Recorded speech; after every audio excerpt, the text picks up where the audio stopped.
अचानक गर्मी पड़ जाए और पूरा पंडाल खचाखच श्रोताओं से भरा है। साइड में आप बढ़िया कूलर के पास बैठे थे और साइड में एक आया अनजान आदमी और एकदम हवा रोक करके कूलर की आपसे एकदम चिपक के बैठ गया।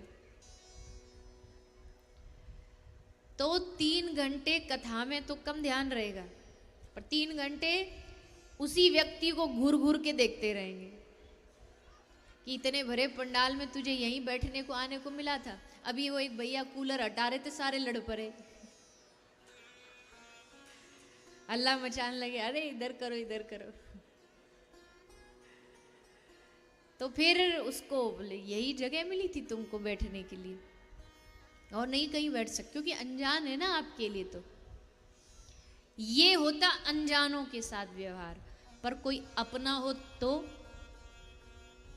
आप बैठे हो यहां, आपका अपना कोई बैठा वहां पीछे, तो उसको इशारा करके कहोगे अरे अजी पीछे क्यों बैठे हो, यहां आओ ना, हमारे पास बैठो, यहां आगे आओ, आगे आके हमारे संग बैठो। बदला व्यवहार। क्यों बदला? क्योंकि वो अनजान था, ये अपना है, ये मेरा है। ये मेरापन जो जग जाए ना जिसके प्रति हृदय में कि ये मेरा है, उसके साथ हमारा पूरा व्यवहार बदल जाता है। कोई अनजान सड़क पर एक्सीडेंट में घायल भी पड़ा हो तो नज़रअंदाज करके वहाँ से निकल जाते, क्योंकि अपना नहीं है। और अपना कोई हो उसके हाथ में वो बैंडेज भी लगा देख लेंगे ना तो उससे 10 बार पूछेंगे कैसे लग गई, ज़्यादा तो नहीं लगी, दवाई तो नहीं चाहिए। क्यों? क्योंकि अपना। बहुत सारे लोग जो कहते भगवान की भक्ति कैसे होनी चाहिए, कैसी बढ़नी चाहिए, मैं कहती हूँ बस भगवान को अपना बना लो, अपने आप उनसे प्रेम होने लगेगा। फिर भगवान को याद भी नहीं करना पड़ेगा, अपनों को कोई जबरन याद थोड़ी करना पड़ता, अपने याद आ जाते हैं। अपने किसी को याद करने के लिए कभी माला लेके बैठे हम कि चलो माला लेके बैठो अपने किसी को याद करना, नहीं, अपने आप याद आते हैं। वैसे ही जब भगवान से अपनापन हो जाएगा तो अपने आप हमें अपनापन लगने लगेगा। और आज की जो कथा है ये पूरे अपनेपन की कथा है। गोपियां श्री कृष्ण को अपना प्रियतम मानती हैं, सखा मित्र मानते हैं, यशोदा बेटा मानती है। जितने भी ब्रज के लोग हैं ना, सबका भगवान से कोई ना कोई रिश्ता है, और वही रिश्ता आप और हमको भी भगवान से जोड़ना है। रिश्ता है पहले से, पर वो जैसे कभी कभी सूरज को बादल ढक देता ना, वैसे माया के पर्दे ने थोड़ा ढक दिया है, उसको हटाना है और याद करना है कि श्री ठाकुर जी हमारे हैं, भगवान हमारे हैं।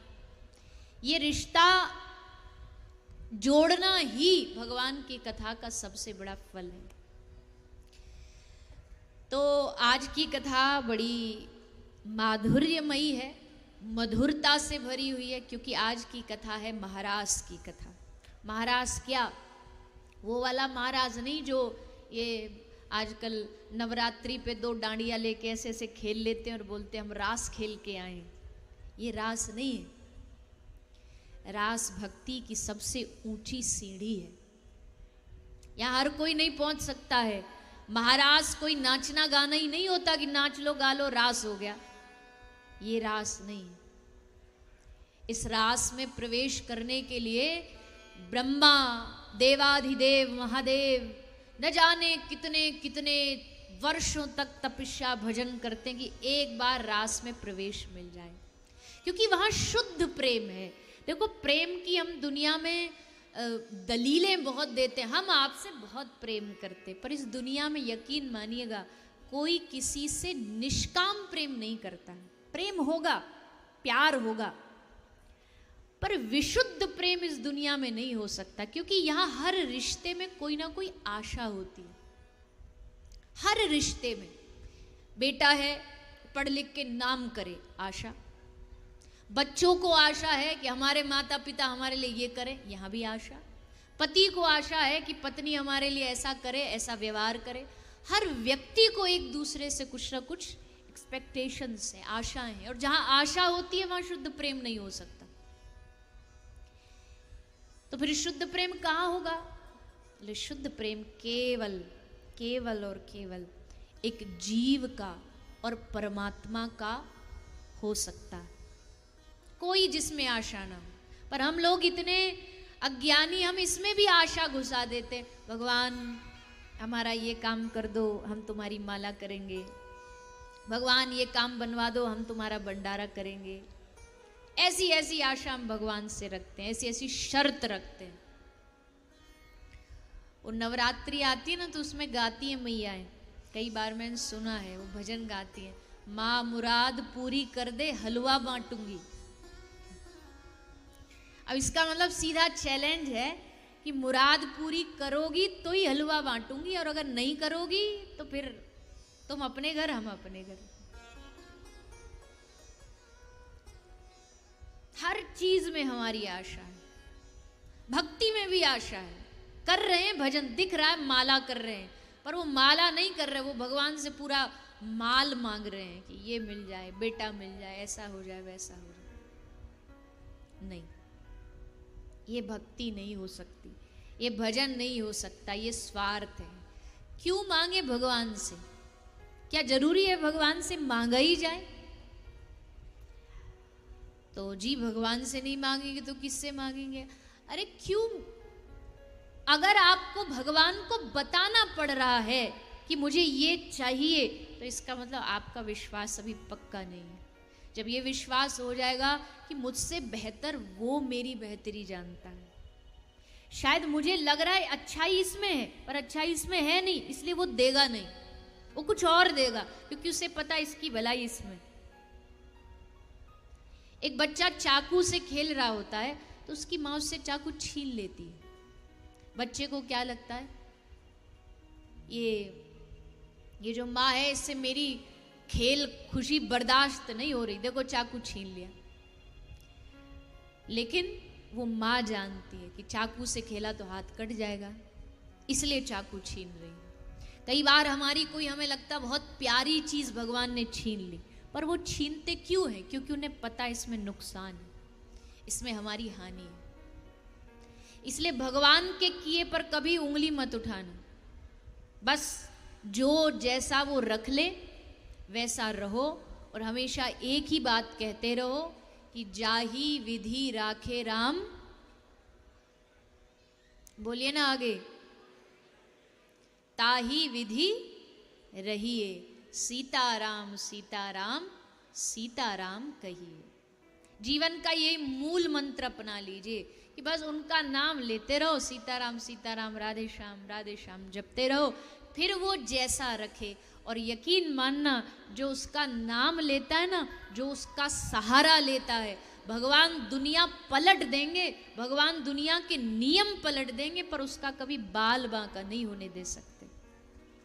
उदाहरण सुने ना आपने 4-5 दिन में, कितने उदाहरण सुने। प्रहलाद पर तलवार चलाई जा रही है, तलवार का असर नहीं हो रहा, शरीर में लगती है पर दिख नहीं रहा, हो क्या रहा है। कितने ऐसे उदाहरण हैं भक्तों के, भगवान ने कैसे कैसे उनकी रक्षा की, हर कदम पर रक्षा की। इसलिए भगवान के किए पर कभी उंगली नहीं उठानी। वो जो करता है वो बड़ी सोच समझ करके, विचार करके करता है। तो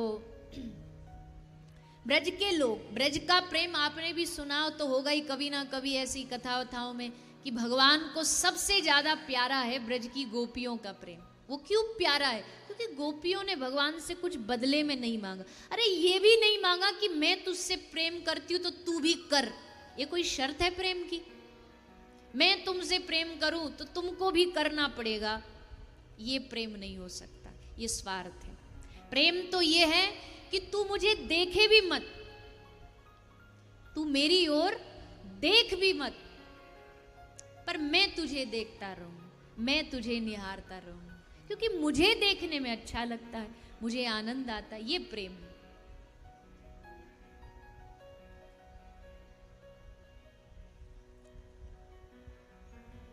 तो भगवान ने इसी प्रेम के खातिर देखो क्या क्या लीलाएं की। आपने कल सुना कैसे भगवान ने माखन चोरी की, कैसे उखल बंधन की लीला की, कैसे भगवान ने इंद्र के प्रकोप से बचाने के लिए गिरिराज जी की शरण ग्रहण की। गिरिराज जी की शरण कैसे ग्रहण करते हैं? भगवान ने देखा इंद्र तो रूठ गया, अब इतने सालों से जिसकी पूजा चलती आ रही हो, भगवान ने कह दिया बंद करो इसकी पूजा, छोड़ो इसको, गिरिराज जी की पूजा करो। रूठ गया इंद्र, अपने बल तो था ही, मेघों का राजा है, तो मेघों से कह दिया जाओ ब्रज में मूसलधार बारिश करो, तबाह कर दो इस ब्रज भूमि को। चारों ओर ब्रज में बारिश होने लगी और तब भगवान श्री कृष्ण गए और भगवान कृष्ण ने जाके 7 कोस लंबे गिरिराज पर्वत को अपने वाम हस्त की कनिष्ठिका उंगली पर धारण कर लिया। बोलिए गिरिराज धरन की। भगवान ने श्री गिरिराज जी को अपनी एक उंगली पर धारण करके ठाकुर जी खड़े हो गए। अब देखो ब्रजवासियों का प्रेम कैसा, इससे समझिए कि 7 साल का बच्चा, आपके आसपास भी बतेरे बच्चे हैं यहाँ खूब उधम मचा रहे हैं, 7 साल का कोई बच्चा हो और 7 साल का बच्चा इतना बड़ा गिरिराज उंगली पर उठा ले आज के टाइम में, तो क्या करोगे? आज के टाइम में अगर कोई बच्चा पर्वत उठा ले तो क्या करेंगे जानते हैं? सबसे पहले तो ये मीडिया वाले पहुंच जाएंगे,